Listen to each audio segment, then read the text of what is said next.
ناجی نے سلطان صلاح الدین ایوبی سے کہلوا لیا کہ چلو اسے میرے کمرے میں بھیج دینا۔ زکوی نہایت آہستہ آہستہ جسم کو بل دیتی اور بار بار سلطان صلاح الدین ایوبی کی طرف دیکھ کر مسکرا رہی تھی۔ باقی لڑکیاں تتلیوں کی طرح جیسے اس کے آس پاس اڑ رہی تھی۔ یہ اچھل کود والا رقص نہیں تھا۔ شعلوں کی روشنی میں کبھی تو یوں لگتا تھا جیسے ہلکی نیلے شفاف پانی میں جل پریاں تیر رہی ہوں۔ چاندنی کا اپنا ایک تاثر تھا۔ سلطان صلاح الدین کے متعلق کوئی نہیں بتا سکتا تھا کہ وہ بیٹھ کر کیا سوچ رہا تھا۔ ناجی کے سپاہی جو شراب پی کر ہنگامہ کر زمین اور آسمان پر وجہ طاری تھا۔ ناجی اپنی کامیابی پر بہت مسرور تھا اور رات گزرتی جا رہی تھی۔ نصف شب کے بعد سلطان صلاح الدین ایوبی اپنی خیمے میں داخل ہوا جو ناجی نے نصب کیا تھا۔ اندر سے اس نے قالین بچھا دیے تھے۔ پلنگ پر چیتے کے کال کے مانند پلنگ پوش تھا۔ فانوس جو رکھوایا تھا اس کی ہلکی نیلی روشنی صحرا کی شفاف چاندنی کے مانند تھی اور اندر کی فضا اتھر بیز تھی۔ خیمے کے اندر ریشمی پردے آویزاں تھے۔ ناجی سلطان صلاح الدین ایوبی کے ساتھ خیمے میں اندر گیا اور سلطان سے درخواست کرنے لگا کہ اسے ذرا سی دیر کے لیے خیمے میں آنے کی اجازت عطا فرمائے۔ میں وعدہ خلافی سے بہت ڈرتا ہوں، بھیج دو، سلطان صلاح الدین ایوبی نے کہا، اور ناجی ہرن کی طرح چوکڑیاں بردہ خیمے سے باہر گیا۔ تھوڑا ہی وقت گزرا تھا کہ سلطان صلاح الدین ایوبی کے محافظوں نے ایک رقاصہ کو اس کی خیمے کی طرف آتے دیکھا۔ خیمے کے ہر طرف مشعلیں روشن تھی۔ روشنی کا یہ انتظام علی بن سفیان نے کرایا تھا کہ رات کے وقت محافظ گرد و پیش میں اچھی طرح سے دیکھ سکے۔ رقاصہ قریب آئی تو انہوں نے اسے پہچان لیا۔ انہوں نے اسے رقص میں دیکھا تھا۔ یہ وہی لڑکی تھی جو پھول کی ٹوکری میں سے نکلی تھی۔ وہ زکوی تھی۔ وہ رقص کے لباس میں تھی۔ یہ لباس توبہ شکن تھا۔ محافظوں کے کمانڈروں نے اسے روک لیا۔ زکوی نے بتایا کہ اسے امیر مصر نے بلوایا ہے۔ کمانڈر نے اسے بتایا کہ یہ ان امیروں میں سے نہیں ہے کہ تم جیسی فحشہ لڑکیوں کے ساتھ راتیں گزاریں۔ آپ ان سے پوچھ لیں، میں بن بلائے آنے کی جرت نہیں کر سکتی۔ ان کا بلاوا تم کو کس نے دیا؟ کمانڈر نے پوچھا۔ سالار ناجی نے کہا کہ تمہیں امیر مصر بلا رہے ہیں، آپ کہتے ہو تو میں چلی جاتی ہوں۔ امیر نے جواب طلبی کی تو تم خود بھگت لینا، زکوی نے کہا۔ کمانڈر تسلیم نہیں کر سکتا تھا کہ امیر مصر نے ایک رقاصہ کو اپنے خیمے میں بلوایا ہے۔ وہ سلطان کے کردار سے واقف تھے۔ وہ اس کے اس حکم سے بھی واقف تھا کہ ناچنے گانے والیوں سے تعلق رکھنے والے کو 100 دوری بھی مارے جاتے ہیں۔ کمانڈر شش و پنج میں پڑ گیا۔ سوچ کر اس نے ہمت کی اور سلطان صلاح الدین ایوبی کی خیمے میں اندر چلا گیا۔ سلطان اندر ٹہل رہا تھا۔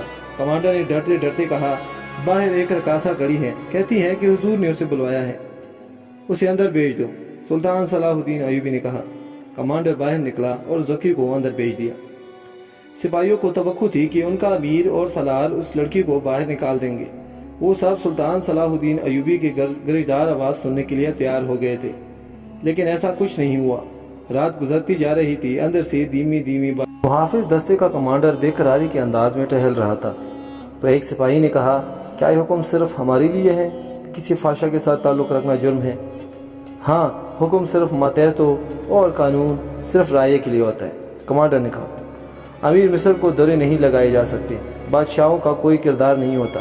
سلطان صلاح الدین ایوبی شراب بھی پیتا ہوگا، ہم پر جھوٹی پاسائی کا روپ جمایا جاتا ہے، کمانڈر نے کہا۔ ان کی نگاہوں میں سلطان کا جو بت تھا وہ ٹوٹ گیا تھا۔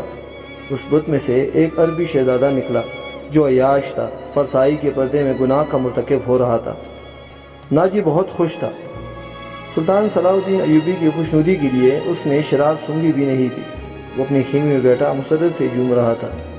اس کے سامنے اس کا نائب سالار اورش بیٹھا ہوا تھا۔ اس لڑکی کو گئے بہت وقت ہو گیا ہے، معلوم ہوتا ہے ہمارا تیرے سلطان صلاح الدین کے دل میں اتر گیا ہے۔ اورش نے کہا، ہمارا تیر خطا کب گیا تھا؟ اگر خطا جاتا تو اب تک ہمارے یہاں آ جاتا۔ ناجی نے کہہ کر لگا کر کہا، تم ٹھیک کہتے ہو، زکوی انسان کے روپ میں ایک طلسم ہے، ورنہ سلطان صلاح الدین ایوبی جیسا پتھر کبھی نہ ٹوٹ سکتا۔ اورش نے کہا، میں نے اس سے جو سبق دیے تھے وہ زکوی کی کبھی وہم گمان میں بھی نہ آئے ہوں گے۔ اب سلطان صلاح الدین کے خلق سے شراب و ترتیب باقی رہ گئی ہے، ناجی نے کہا۔ ناجی کو باہر آٹ سنائی دی۔ ناجی نے دور سے سلطان صلاح الدین ایوبی کے خیمے کی طرف دیکھا۔ پردے گرے ہوئے تھے اور سپاہی کھڑے تھے۔ اس نے اندر جا کر اورش سے کہا، اب میں یقین کے ساتھ کہہ سکتا ہوں کہ میری زکوی نے سلطان کا بت توڑ ڈالا ہے۔ رات کا آخری پہر تھا جب زکوی سلطان صلاح الدین کے کمرے سے خیمے سے باہر نکلی۔ ناجی کے خیمے میں جانے کے بجائے وہ دوسری طرف چلی گئی۔ راستے میں ایک آدمی کھڑا تھا جو سر سے پاؤں تک ایک ہی لبادے میں چھپا ہوا تھا۔ اس نے دھیمی سی آواز میں زکوی کو پکارا۔ وہ اس آدمی کے پاس چلی گئی۔ وہ اس کو خیمے میں لے گیا۔ بہت دیر بعد اس خیمے سے نکلی اور ناجی کے خیمے کی راہ لی۔ ناجی اس وقت تک جاگ رہا تھا اور کئی بار سلطان صلاح الدین ایوبی کی خیمے کی طرف باہر نکل کر دیکھ چکا تھا کہ زکوی نے سلطان صلاح الدین کو پانس لیا ہے اور اسے آسمان کے بلندیوں سے گھسیٹ کر ناجی کے پست ذہنیت میں لے آئی ہے۔ اور اشرات بہت ہو گئی ہے، وہ ابھی تک واپس نہیں آئی۔ ناجی نے کہا، وہ اب آئے گی بھی نہیں۔ ایسی ہیرے کو کوئی شہزادہ واپس نہیں کرتا، وہ اسے اپنے ساتھ لے کر جائے گا۔ تم نے اس پر بھی غور کیا ہے؟ عرش نے کہا، نہیں، میں نے اپنا چال کا یہ پہلو تو سوچا ہی نہیں تھا۔ ناجی نے کہا، کیا یہ نہیں ہو سکتا کہ امیر مصر زکوی کے ساتھ شادی کر لے؟ اس صورت میں لڑکی ہمارے کام کی نہیں رہے گی۔ عرش نے کہا، وہ ہے تو ہوشیار، مگر رقاصہ کا کیا بھروسہ؟ وہ رقاصہ کی بیٹی ہے اور تجربہ کار بھی، دھوکہ بھی دے سکتی ہے۔ ناجی نے کہا۔ وہ گہری سوچ میں تھا کہ زکوی خیمے میں داخل ہوئی۔ اس نے ہنس کر کہا، اپنے امیر مصر کا وزن کرو، لاؤ اتنا سونا، اپنا میرا یہی انعام مقرر کیا تھا نا؟ پہلے بتاؤ ہوا کیا؟ ناجی نے بے قراری سے کہا، جو آپ چاہتے تھے۔ آپ کو یہ کس نے بتایا کہ سلطان صلاح الدین پتھر ہے، فولاد ہے؟ اس نے زمین پر پاؤں کا ٹوٹ مار کر کہا، وہ اس ریت سے زیادہ بے بس ہے جس کو ہوا کی جھونکے اڑاتے پھرتے ہیں۔ زکوی نے کہا، یہ تمہارے حسن کا جادو ہے اور زبان کے طلسم نے اسے ریت بنایا، ورنہ یہ کمبخت چٹان ہے۔ عرش نے کہا، ہاں چٹان تھا، لیکن اب ریتیلا ٹیلا بن گیا ہے۔ زکوی نے کہا، میرے متعلق کوئی بات ہوئی؟ ناجی نے کہا، ہاں، پوچھ رہا تھا کہ ناجی کیسا انسان ہے۔ میں نے کہا کہ مصر میں اگر آپ کو کسی پر بھروسہ کرنا چاہیے تو وہ ناجی ہے۔ اس نے کہا کہ تم کس طرح ناجی کو جانتی ہو؟ میں نے کہا کہ وہ میرے باپ کے گہرے دوست ہیں، ہمارے گھر گئے تھے اور کہہ رہے تھے کہ میں سلطان صلاح الدین کا غلام ہوں، مجھے سمندر میں کودنے کا حکم دیں گے تو میں کود جاؤں گا۔ پھر اس نے مجھ سے پوچھا کہ تم باعصمت لڑکی ہو۔ میں نے کہا میں آپ کی لونڈی ہوں، آپ کا ہر حکم سر آنکھوں پر۔ کہنے لگا کہ کچھ دیر میرے پاس بیٹھو۔ میں بیٹھ گئی۔ پھر وہ اگر پتھر تھا تو موم بن گیا اور میں نے موم کو اپنے سانچے میں ڈال لیا۔ اس سے رخصت ہونے لگی تو اس نے مجھ سے معافی مانگی۔ کہنے لگا، میں نے زندگی میں پہلا گناہ کیا ہے۔ میں نے کہا، یہ گناہ نہیں، آپ نے میرے ساتھ کوئی دھوکہ نہیں کیا، زبردستی نہیں کی، مجھے بادشاہوں کی طرح حکم دے کر نہیں بلوایا، میں خود آئی تھی اور پھر بھی آؤں گی۔ زکوی نے ہر بات اس طرح کھل کر سنائی جس طرح اس کا جسم اڑیا تھا۔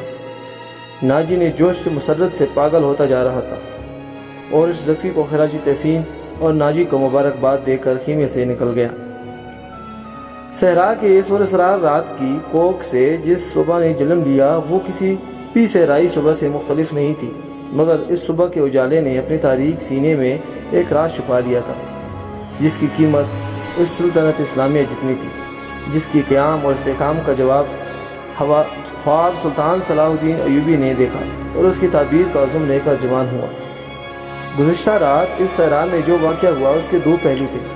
ایک پہلو سے ناجی اور عرش واقف تھے، دوسرے سے سلطان صلاح الدین ایوبی کا محافظ دستہ واقف تھا، اور سلطان صلاح الدین ایوبی اس کا اور سرابسان اور جاسوس علی بن سفیان اور زکوی تین ایسے افراد تھے جو اس واقعے کے دونوں پہلو سے واقف تھے۔ سلطان صلاح الدین ایوبی اور اس کے اسٹاف کو ناجی نے نہایت ہی شان اور عزت کے ساتھ رخصت کیا۔ سوڈانی فوج دو رویا کھڑی سلطان صلاح الدین ایوبی زندہ باد کے نعرے لگا رہی تھی۔ سلطان صلاح الدین ایوبی نے نعروں کے جواب میں ہاتھ لہراتے، مسکراتے اور دیگر تکلفات کی پرواہ نہیں کی، ناجی سے ہاتھ ملایا اور اپنے گھوڑے کو ایڑ لگائی، اس کے پیچھے اپنے محافظ